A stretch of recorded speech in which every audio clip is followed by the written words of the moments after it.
Right, hello again. Welcome back to our last panel session. This is called Pass It Forward, Lessons from London. And what an amazing year London has had in 2012. Of course, the Olympics.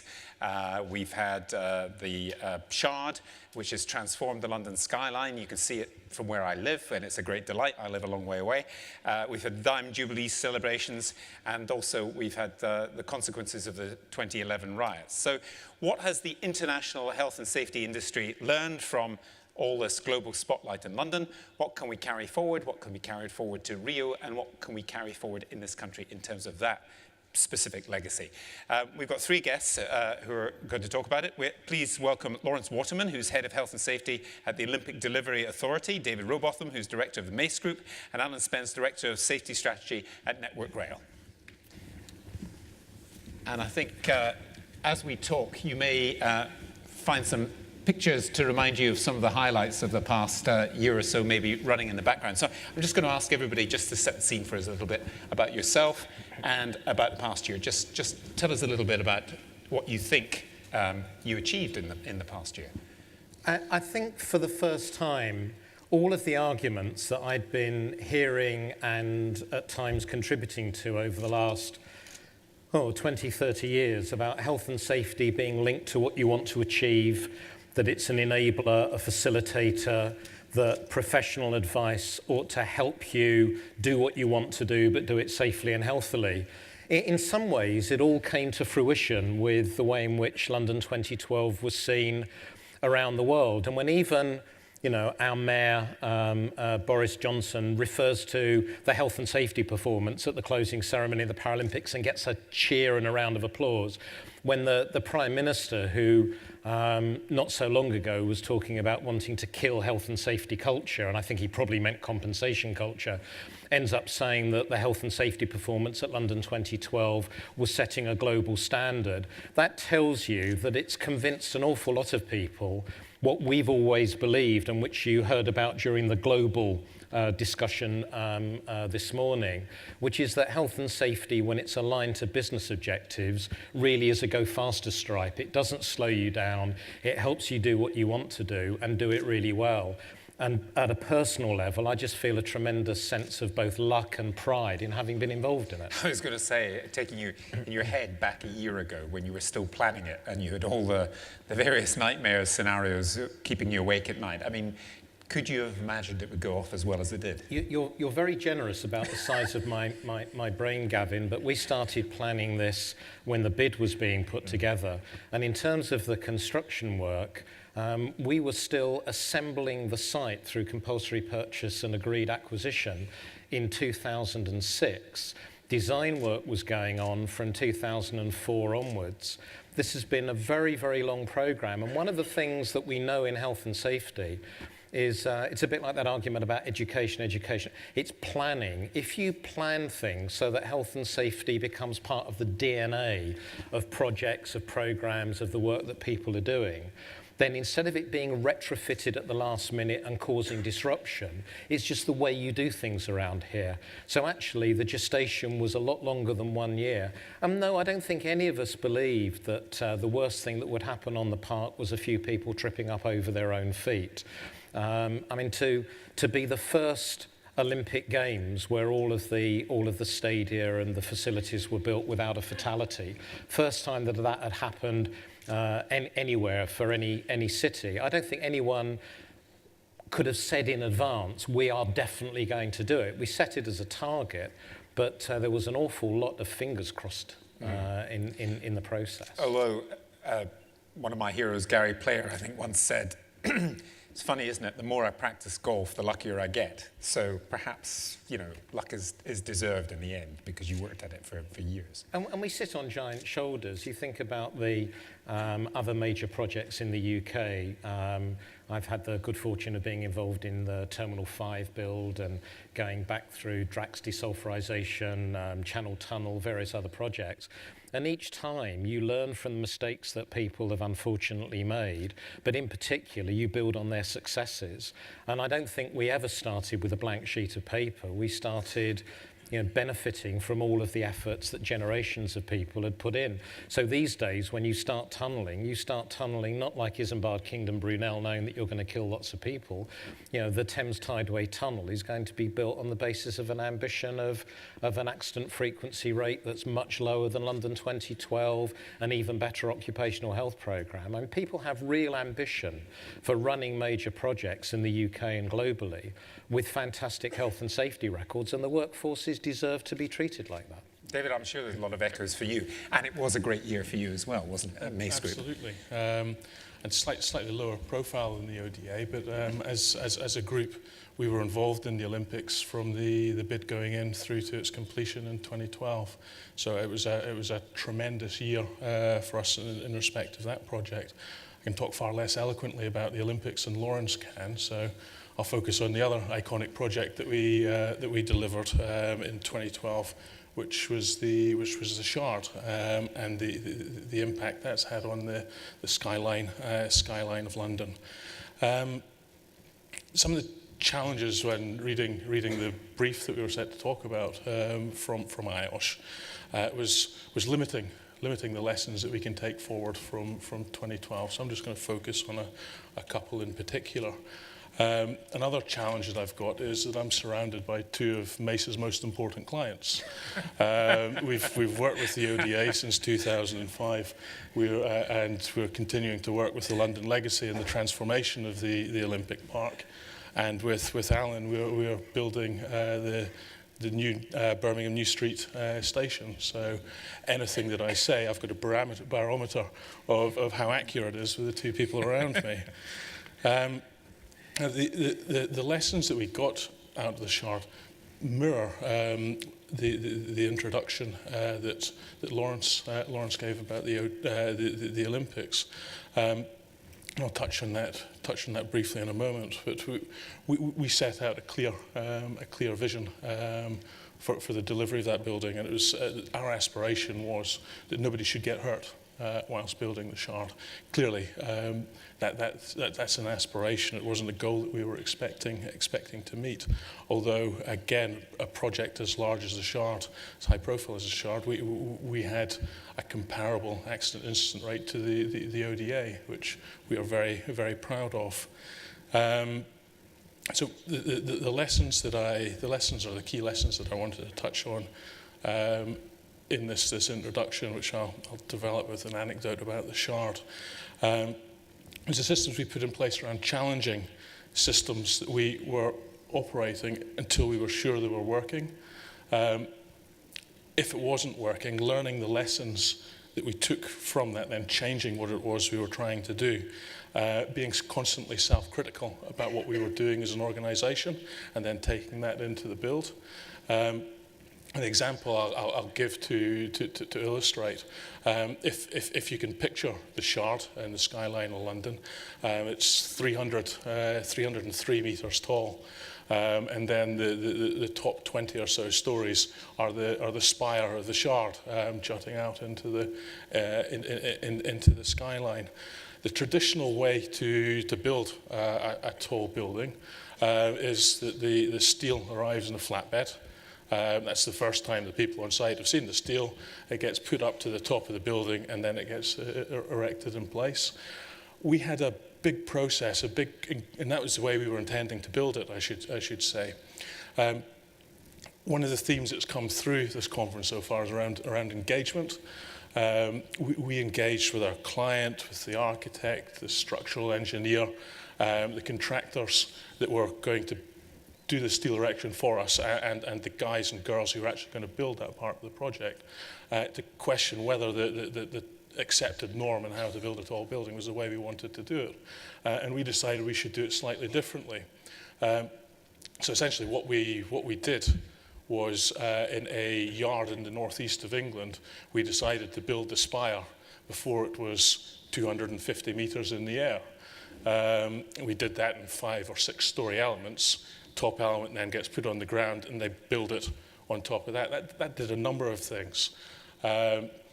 Firstly, and quite importantly, we were able to see that the spire of the Shard fitted together. That's quite key. You're able to do that from a cherry picker sitting at ground level, as opposed to a guy in a harness 250 metres above London with the steel and a crane saying, this thing isn't fitting. So we're able to see it was going to fit together.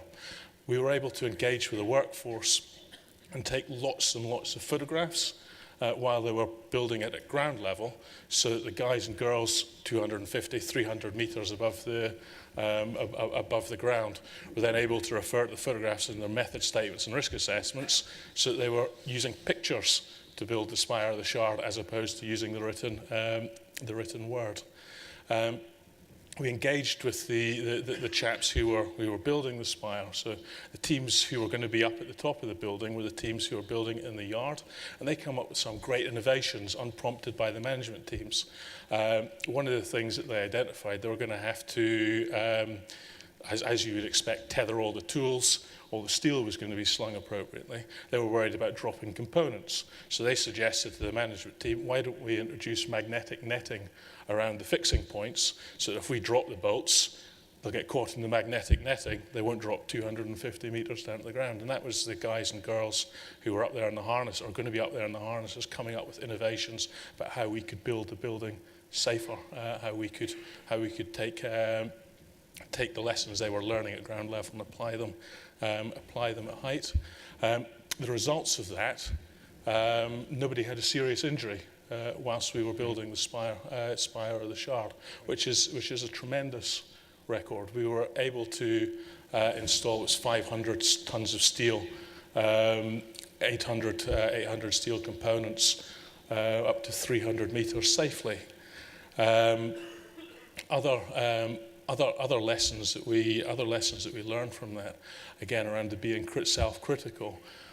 Just before this conference, I printed off the near-miss reporting, the unsafe act reporting, and the unsafe behaviour reporting for the shard, and it came to 197 pages, A4 pages, of things that we were learning as we were building the job and putting right. So that engagement process all the way through the project, with everyone who was involved in the project, to get it built safely. Consequence of that, taking it forward, some of you may have seen in the press, Mace have just been appointed to build the Kingdom Tower in Saudi Arabia. If you can picture the London skyline, the shard at 300 metres, this is going to be over 3 times as tall as the shard in Saudi Arabia. And we're taking the top team that we had on the shard to Saudi Arabia to take all the lessons that we got from London and apply them overseas to build that building. And is safety is clearly part of your considerations, but is that part of the consideration why you got the contract? Because we've been talking a bit about cultural differences, different places and so on. I mean, were they very impressed with your safety record? The safety piece, and Lawrence has just mentioned the business benefit behind safety. I didn't touch on that in the introduction, but one of the things about the approach we took to building the shard, the approach we took to building the spire, was we built it on time, we built it on budget, we built it to the right quality. We knew it was the right quality because it all fitted together before we got it onto site, and we built it safely. So taking the whole package together, that was why we were appointed. So an important aspect of it. It has a real business benefit, knock-on impact into the reason we get appointed on other projects. The other thing that interests me, and I know has come up in various ways over the past 2 days, is this question of leadership, of course, but making people buy into it. And I'm very interested, your magnetic nets, obviously, yes. It's a great story that we'll all think about and where that came from. But I suppose behind that is the thought that if you as the boss tell everybody underneath you what to do, they'll be as good as you are. Whereas if you let them come up with their own ideas, they'll be as good as you are, plus as good as all they are put together, which is a heck of a lot better. No disrespect to you, yes. But it's true, isn't it? If you can get people to come up with ideas, you don't have to. Absolutely, and we introduced a whole behavioural-based safety program on the shard and throughout Mace to do just that, get engagement at all levels in the organisation about saying the right things, doing the right things, and applying them on the project. One of the challenges that we face in construction, I'm sure we are not alone in construction. Construction is a telling industry. It's not an engaging industry.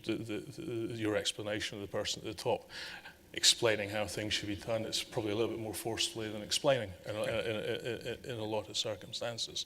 And the transition from us to try and become an engaging, collaborative organisation as opposed to one that tells people is a journey that we're going down. Some of the things that we're doing around that, we've set up a business school for our top suppliers.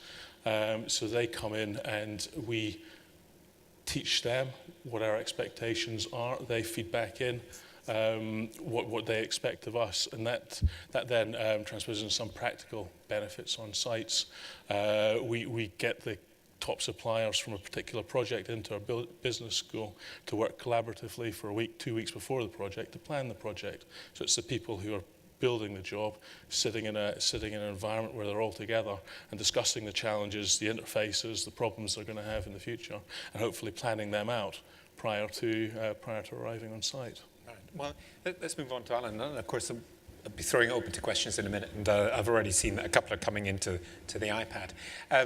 I know because I did research for a book about how leaders tell stories. I was talking to some of the people about the story that was told to win us the Olympics in the first place in 2005. And one of the things I was told at the time was the concerns about transport. And when the IOC had a look at the bid, they described London's transport, I'm not talking simply about Network Rail, but London's transport is, quote, good, which I was told is Iowa speak for, because nothing is worse than good. So that was a very big concern for everybody coming into it, wasn't it? The traffic jams, which mercifully didn't take place, and whether the rail system and the tube system could cope. So how big a stressful year was it, or a couple of years, coming to plan what happened last year? I think just reflecting what David said, where he described Mace as being low profile. Now that's 303 metres of low profile. Actually, success at the Games for Network Rail was not being in the news. That there are journalists out there, no disrespect, Gavin, who wait with their pen poised for a breakdown in the transport system. So the emphasis wasn't just in the months leading up to the Games, it was years of planning to identify how we needed to change how we ran the network, how we needed to ready the network for maximum reliability, and how we needed to organise ourselves to marshal the crowds, the people travelling, into the right place and to give them the right information. And for Network Rail, the Games were a success, particularly because we didn't feature in the news. It worked well. It worked excellently. So that reflected on the good planning that went in. I think we've certainly taken a lot of lessons from how the Games ran for us in thinking about not just what went well, but perhaps what some of the unforeseen consequences were. What went well, we guided people, we helped people find their way around stations and between stations, in fact, in a better way than we've ever done before, in my view. We were giving people good information, personal information frequently, and we've taken lessons from that about how we help people move around our major stations to avoid some of the common or garden accidents of the slips, trips and falls. The man who invented wheeled suitcases needs shooting because people take with them now a ridiculous amount of luggage. Before there were wheels, they would never have carried it, but now they'll trail everything. So we have to adapt how we manage crowds, how we manage passengers moving through our stations for that change in society. Most of us will be preoccupied in one way or another with electronic gadgets. We may be listening to them, we may be texting from them, we may be finding our way with them. But whatever we're doing, where we're doing all that, we're probably not focusing on the people round about us, where the signs are and where we should be going safely. So how we control crowds, how we influence crowd behaviour in stations, we're going to take a lot of learning from the signage and the guidance we gave during the Games. The I said there were some negative lessons, and one in particular I wanted to highlight, and that's not understanding the effect on your supply chain. The games, as far as Network Rail were concerned, were planned a huge distance out with a huge amount of effort to coordinate transport not only on the main line that we run the infrastructure for, but also the integrated transport with other modes, and in particular with London Underground. But by taking the decision that we wouldn't do major infrastructure projects, we wouldn't do the same nighttime closures during the course of the Games and the Paralympics, we actually had to squeeze some stuff up front and then take a holiday and then do some stuff afterwards. And that's fine, but what about the individuals who are going to be controversial, pseudo-self-employed? Self-employed for tax purposes, working for us through labour agencies as contingent labour, not required back for 3 months, thanks very much. And there were some negative effects of that, of those people then finding ways to supplement their income by double shifting in the lead up that I don't think we'd foreseen. We need to think about the effects not just on ourselves and our immediate customers and the people they carry, the passengers, but also down the supply chain. I was going to ask you on that because you had, as it were, an acute problem. You had a few weeks where you really had to get it all right and so on. But the long term, just serving everybody all the time, every day, which we expect you to do, and some of us, as you say, just wait for you not to do it on one particular day. But does that have knock-on effects for 6 months, a year ahead, and obviously beforehand as well? In other words, focusing a lot of energy on one discrete period of time, does that cause you other bigger problems apart from the one you talked about?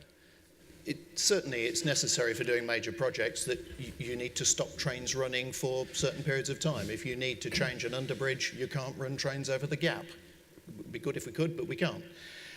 So there is disruption as you prepare for a major period like that. I think that will always be the case as we develop and enhance the network. And we have to remember that the mainline infrastructure is now a hugely busy piece of infrastructure. We carry a vast amount more passengers, 50% more passenger journeys than there were 10 years ago, and that's going to increase by another 30% over the next 5 years. Freight market, similarly, we're going to carry another 30% of freight over the next 5 years. That's a massive change in the network, and we need to adapt how we run the network and operate it and plan work to minimise disruption. Can I just ask the two of you who deal with crowds, actually, something which came up when I was last at an IOSH conference, which was about 4 or 5 years ago in Edinburgh. There was somebody from, I think it was the Glastonbury Festival, and they had all these, they had Coldplay and all the usual huge bands, and they also had Rolf Harris, and they put Rolf Harris in some small tent somewhere, thinking nobody would go, and suddenly they discovered 100,000 people all decided all at one moment they wanted to see Rolf Harris. I mean, were there any surprises about crowd management, or did you know where people would be when you wanted them to be there because they had tickets and so on? There were a couple of times when the crowd flows on the park were modified using stewarding, instructions, tannoys. For people that visited the Olympic Park during the Games, they might remember that the bridge area immediately adjacent to the BBC studios in the blue containers, after the first couple of days, had stewards sitting on high stools using megaphones asking people to keep left so that there was a proper contraflow system across the wide bridge. So one of the things that you do in any of these situations is that on the one hand you do as much crowd movement modelling as you can in advance to make sure that you've got the right kind of concourses, bridge widths, that you can accommodate people if they need to evacuate quickly and all of that. But you also have a dynamic management approach and a stewarding arrangement, which means that you can exercise a degree of flexibility and not end up with a situation of, the Love Parade and some of those other sort of awful crowd movement situations that we've seen around the world in recent years. So you need to have that balance of advanced planning, but the planning to include a degree of flexibility and responsiveness, and that you're monitoring what's going on and you're alive to issues and that you respond accordingly. And that means staffing as well and being prepared Yes. for. I suppose that's quite similar for you, is it? We're used to handling peaks. We handle 2 peaks every day. Yeah. We're used to handling peaks with such things as football matches and other big events where we take a lot of people in a short space of time to and from a particular venue. I think the thing for me, and certainly some more learning that we're taking from the Olympics, is how we handle disruption. So when something breaks and yet we've still got thousands, perhaps more tens of thousands of people to move, how do we minimize the disruption to those people? How do we keep them moving? And we're a company that's evolved since privatization of British Rail back in the early 90s into a company with a very standards-based culture. We have quite rigid, some 1,600 standards that direct exactly what shall happen. Now, some of those are absolutely right. It's really important that the rails are 4 foot 8.5 inches apart, otherwise trains fall off. So you need that in there. But we've built in layers upon layers of complexity, largely as a reactive approach to incidents. And the company's now going through a massive program to rationalize that legacy of standards and move towards a bit more dynamic risk assessment, a bit more competent people taking sensible decisions, and a mechanism that actually does that in a recorded, a measured way that allows us to properly manage risk and get the situation back normal. I think people don't realise just how busy some of the bits of the network are. If you look at London Victoria, London Waterloo, they each carry more passengers in a year than Heathrow does. Each of them. Right. It's a busy place. And we therefore need to make sure that we're handling vast numbers of people in a sensible way. We need competent people to do that, not just people who are able to follow a rule. Right. David, there's one that's come in for you. The Olympics had an engaged client. How can the construction industry improve client ownership and engagement on health and safety responsibilities?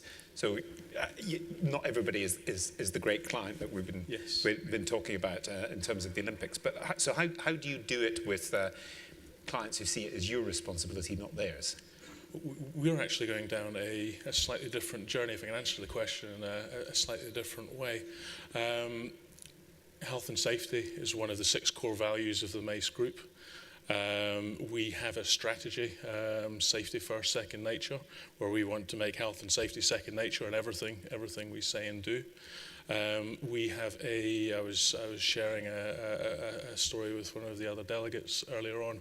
We have a chief executive who engages with our health and safety leadership team on a weekly basis in formal meetings, and more frequently than that via email and telephone call.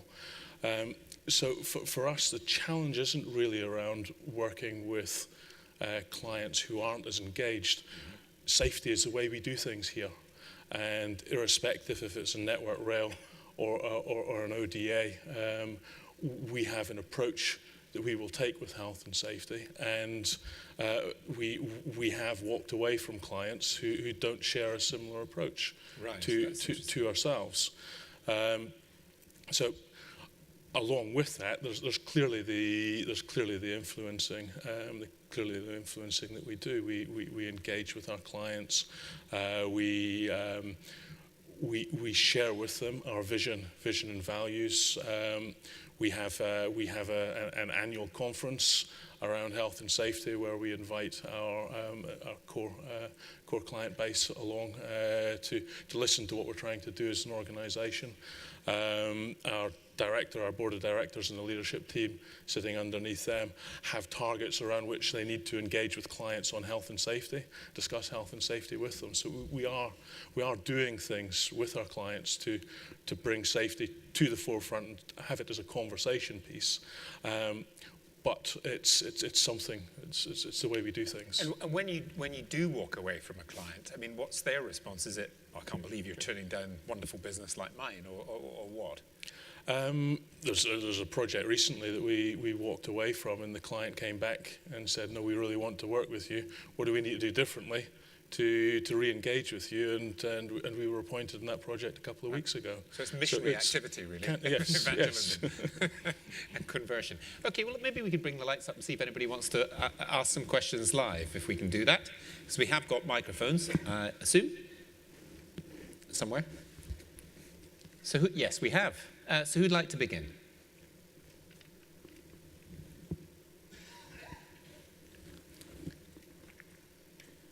There we are. I can see you all now. Yeah. So who'd like to start us off? Is this the post-lunch? It is. It is one gentleman here.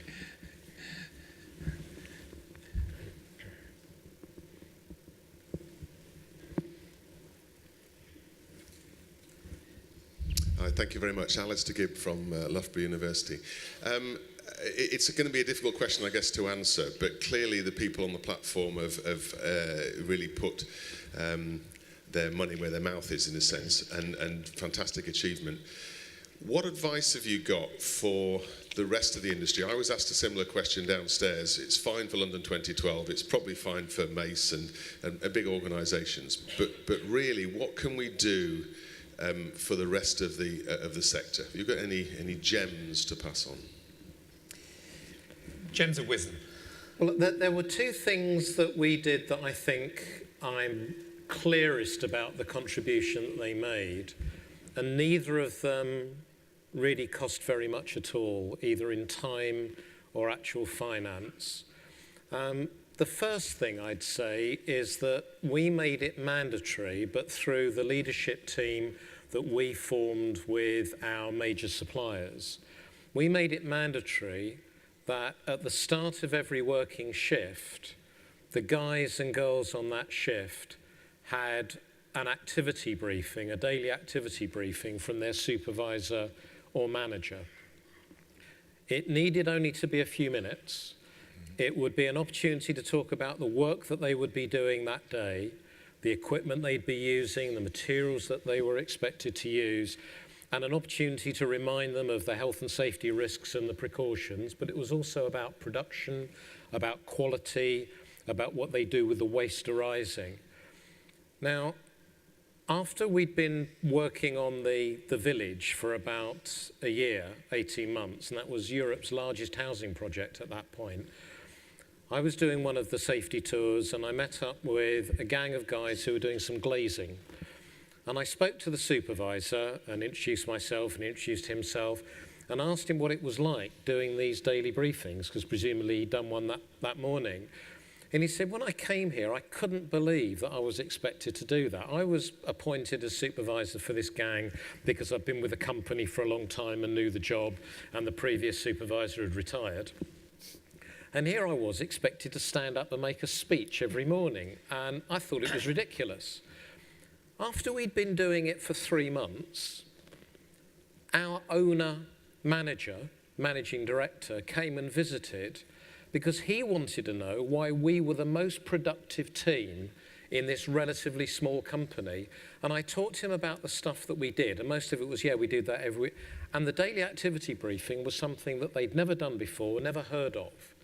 But the result of it was that the guys at the beginning of each working period were clear about what was expected of them, worked more productively. If they were aware individually that a piece of equipment wasn't functioning properly or some materials hadn't been delivered and it was going to slow them down that afternoon, they could alert the supervisor to that, and those problems could be resolved quickly rather than waiting until someone stumbled across them later.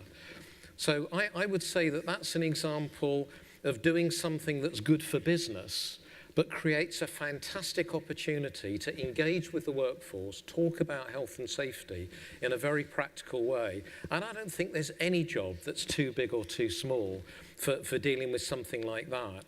And linked with that, there's a whole piece of work that's been done, I mean, partly by the team at Loughborough, led by the questioner, Alistair Gibb, called Preconditioning for Success, that's been published on the Learning Legacy website, which highlights a whole load of things that you can do that makes it more likely that you'll be running a profitable job that's productive, that keeps the customer happy, that delivers safely and healthily.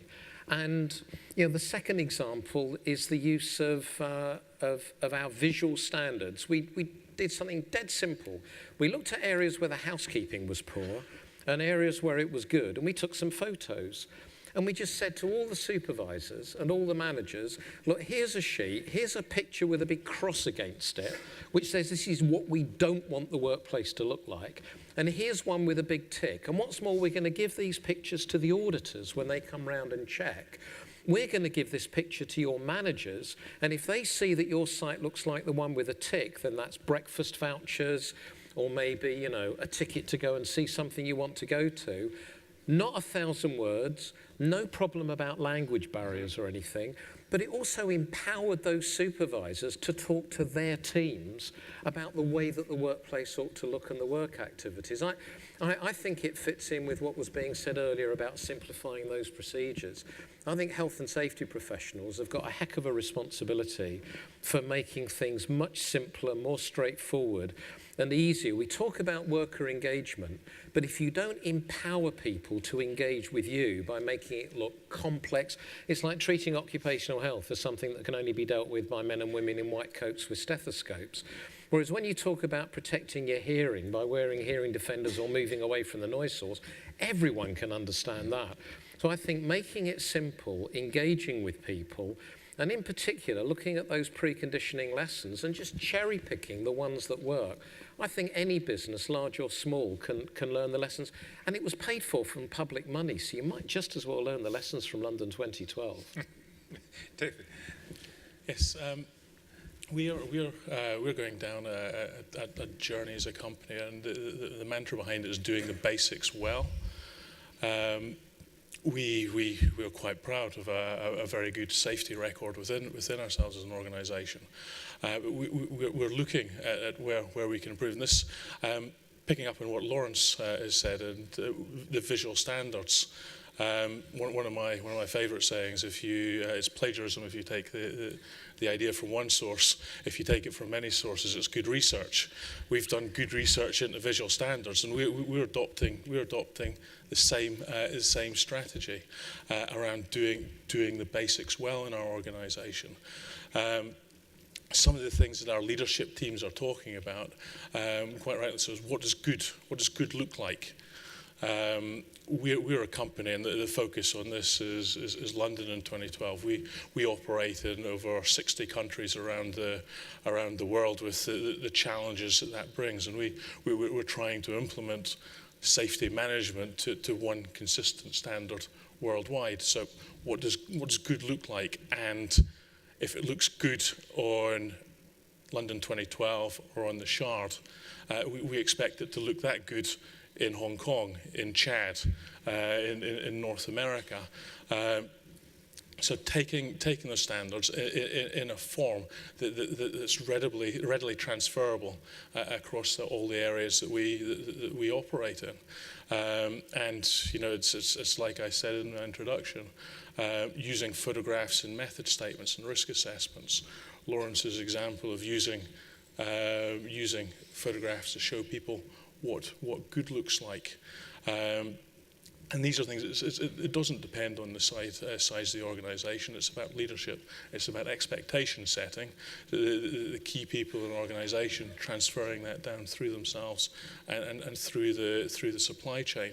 And probably the other thing that I'd like to just briefly mention, again, it's a story about an SME that we worked with a couple of years ago on a fit out for the Royal Bank of Scotland. It was a painting and decorating contractor. They were having tremendous difficulties around housekeeping. At the end of the shift, leaving the site to a standard that wasn't acceptable to Mace, wasn't acceptable to our client, and wasn't acceptable to the management team. So in the engagement piece, the supervisor, the manager of that painting and decorating contractor with our support and coaching, got the guys and girls into a room and asked them, what do you think we need to do differently to effect a change in the way you're operating? They came up with a number of ideas.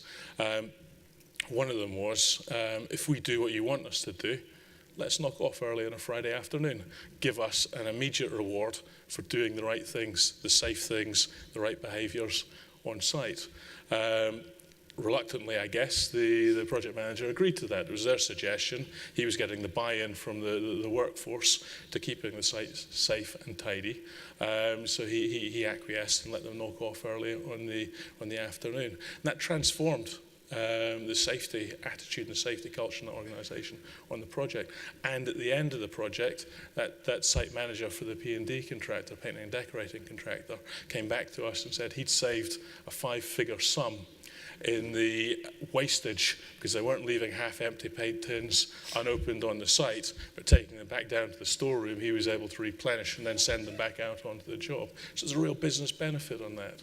But so easy, back to basics, simple things that can be applied from major organisations down to the smallest organisations. Engagement, doing the basics well, what does good look like, and the leadership and setting those expectations throughout the companies. I'll sum it up in 2 words. One is ambition and the other is people. Ambition for me was not setting out with a game saying, we'll have it steady state, we'll have it though it looks like Monday to Friday most days of the week. This is going to be right. That was the ambition. And that's something the company is now really getting to grips with, and any company can. We used to have a team. The team I work in my current role in the company is a safety and sustainable development team. It used to be known as safety and compliance. Compliance for me is a really negative word because what it seeks to say is you're trying to get to a basic level. You're reaching up to what should be a minimum. And you ought to have, and any company can have, the ambition to do the right thing. And that's what the Network Rail has established with a vision. It's used by many companies, but everyone home safe every day. And a strategy that seeks to achieve that, where it's our agenda. It's not reacting to what a regulator tells us. It's not reacting to incidents. It's making sure it's our agenda and it's ambitious. It gets us to where we want to be. With people, we convey vast amounts of people around the country every day. We're not the immediate supplier, that's the train operators, but still these people, many of them come through our stations. And we also employ a huge number of people, 34,000 directly, another 100,000 through the contract chain in the various works on the railway. And remembering that if we can engage all of those people who work for us to be focused on what we're wanting to achieve and the ambition we want in achieving that, then they're going to help come up with some of the solutions. They're going to get us into the right place.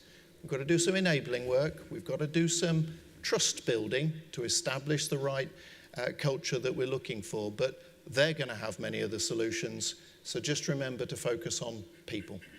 Right. Some more thoughts from the floor. Anybody? I've got a few on the laptop. Yes, gentleman there.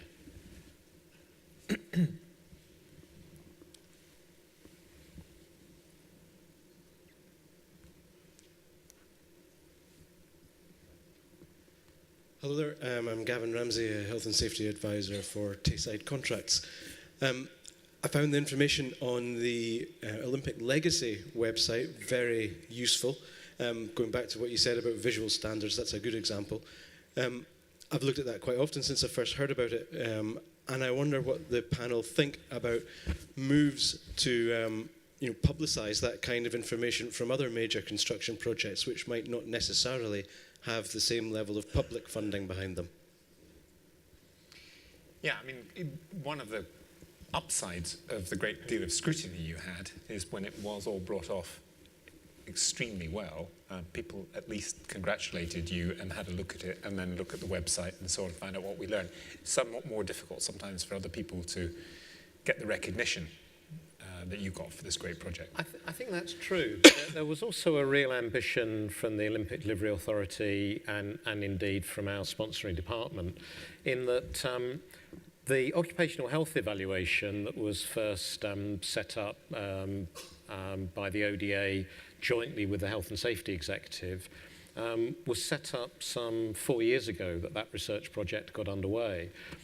And the initiative behind that was because many of us, several of us, felt really disappointed that some really good occupational health work had been done, in particular at Terminal 5, and it had been done sort of privately. It hadn't been publicised, and there hadn't been the same commitment from the Health and Safety Executive and to research good practice. I think one of the problems with government research is that it's almost as if they feel that they need to design the initiative, they need to design the intervention, and then put the evaluation in afterwards, so their fingerprints are all over everything. And I think one of the things that London 2012 has changed, because that was the first piece of research, and then a committee was set up, chaired by one of our executive directors, which ended up overseeing about 30 different pieces of independent research, another 4 or 5 in connection with health and safety. That what changed was this view that maybe what you did was looked at what good industry was doing in different sectors, and researched that in order to try and learn the lessons. And so perhaps there's more of an opportunity to do that now than has been the case before. The second thing is that I don't know what it's like so readily in other sectors, but in construction, although it's red in tooth and claw in terms of competition to win contracts, there's a tremendous amount of openness and sharing when it comes to health and safety within the industry, a willingness to informally benchmark.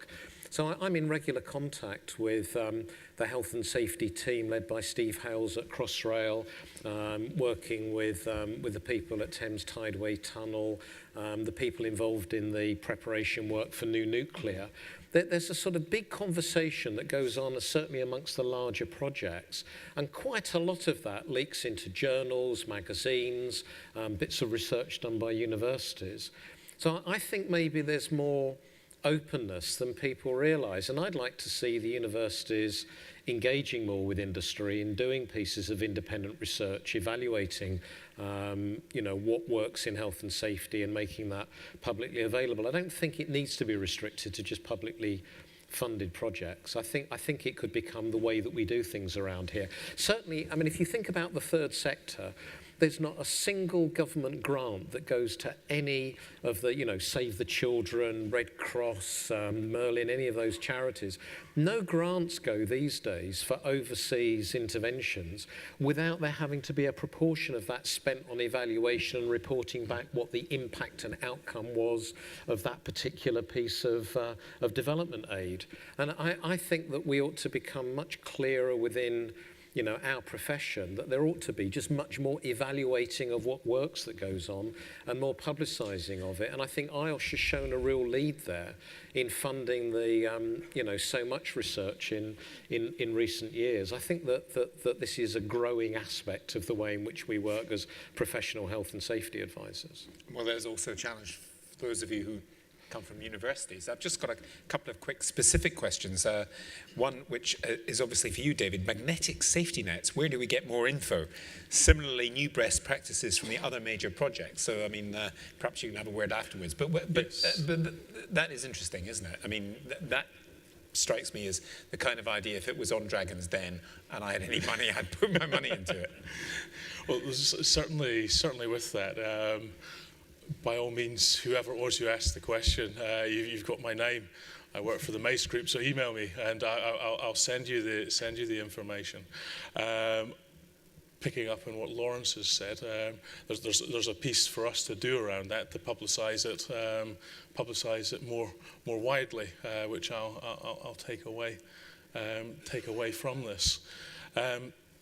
The best practice, and where do we go to find best practice? As Lawrence has said in the previous answer to the previous question, there's a tremendous amount of great information out there, and as an industry, we do share very well. It's the competitiveness around winning construction projects seems to go to one side when it comes to health and safety. There's a lot of great client-led groups where myself and my peers in other major contractors get together and share what we're doing and what we're doing well. And then that cascades down through the people that we're working with. I don't know if it is an I was going to call it an interesting statistic. It might just be interesting to me. But for example, in the Shard, the MEP program, the Mechanical, Electrical and Public Health contract on the Shard, had 94 different contractors working for them to put in the MEP on the Shard. So all the lessons we were learning from that, all the best practice, is cascading through that number of organisations. I'm sure Lawrence has got a far more impressive statistic about the number of contractors and subcontractors who worked with the ODA. And all these companies and all the people that are engaging that are taking away nuggets from these big projects that they're working from, and hopefully taking them on to other contractors, other people that they're working with. We just got a few minutes left. There was one question which has come up in a number of these sessions and has not always been appropriate to ask, but I think it might be interesting now, because particularly since we're at the end of the second day. A number of people have said, looking at the statistics for health and the health risks at work as opposed to safety, which of course is what makes the news. If someone falls off a building, that becomes news. In terms of health, do we have enough focus on that, bearing in mind that it may be a long-term risk, it may be difficult to know what health problems are directly attributable to, but they may have causes in the workplace, particularly I'm sure you have quite a lot of long-term workers, sometimes in difficult environments. So it's not just a safety issue, is it? It's the health of the workplace itself. It is. I actually quite consciously avoid the term health and safety just because of the adverse connotations it has and the bad name.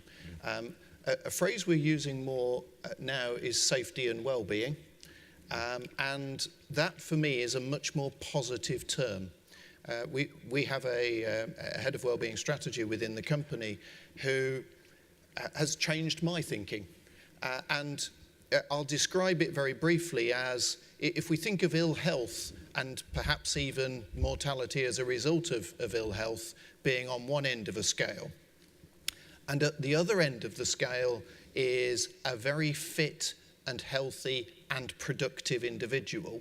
If we just focus on ill health, we're content with somewhere in the middle. There's nothing actively wrong with them. They probably smoke, they probably have too much fatty food, they probably don't exercise, they've probably got a spare tire around the middle. What we ought to be doing is to focusing towards the positive side of health, which is about well-being, and some of that's mental well-being, some of it's physical well-being. And that's the direction Network Rail is going, to try to encourage not just tackling the bad, but also seeking to make a positive. And do you see that as, I was going to call it a growth area? I don't quite know what the term is, because we're all going to have older workforces, because we're all going to end up working longer, in some cases till we drop, because not just of the economy, but because of social changes and so on. So for any big industry, it's going to be more of an issue in the future, isn't it? If we look at both our workforce and indeed those that we carry around the country on trains, we have an ageing population and we have a growing population, and I don't mean in numbers. Yes, I was at a conference in America where somebody pointed out about the vast majority, and he said, in some cases, really vast. Anyway, David, in the same area, this focus on health or well-being as opposed to safety, which is really what we've been talking about. Yes. A very simple answer, and that is no. We don't apply the same focus on health as we do safety, and that isn't right. The construction industry as an industry kills 50 people a year. Quite rightly, there's a tremendous focus on preventing those tragic accidents in construction. The occupational health statistics are closer to 2,500 people a year who die through occupational illness associated with an industry. And the focus of the industry is not on the 2,500, it's on the 50. To a large extent. I can give a number of reasons why that is. It's the immediate, it's the headline grabbing, somebody falling off a building, as opposed to somebody dying in 20 years' time from asbestosis. As an industry, we need to change our attitude to health. We need to change what we're doing, and we need to apply a lot more focus to it going forward. A number of bodies are looking at that. That came out of a presentation earlier. Clive Johnson from Land Securities.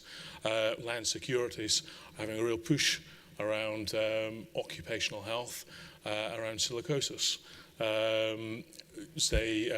They're working with engaged principal contractors and engaged supply chain who sort of, apologies for paraphrasing Clive, I know he's had to leave, so I feel comfortable doing that, but he feels that the people he's engaging with apply an appropriate focus to health and to safety, and so he wants to push the health aspect to health and safety, and we need to take away from this. It's been brought up on a number of occasions that we need to do health better, more often, more vigorously on the projects and the companies that we work in, to reduce the number of people that are harmed by the day job that we're asking them to do. Lawrence? I think that's right. I think we need to do health like safety.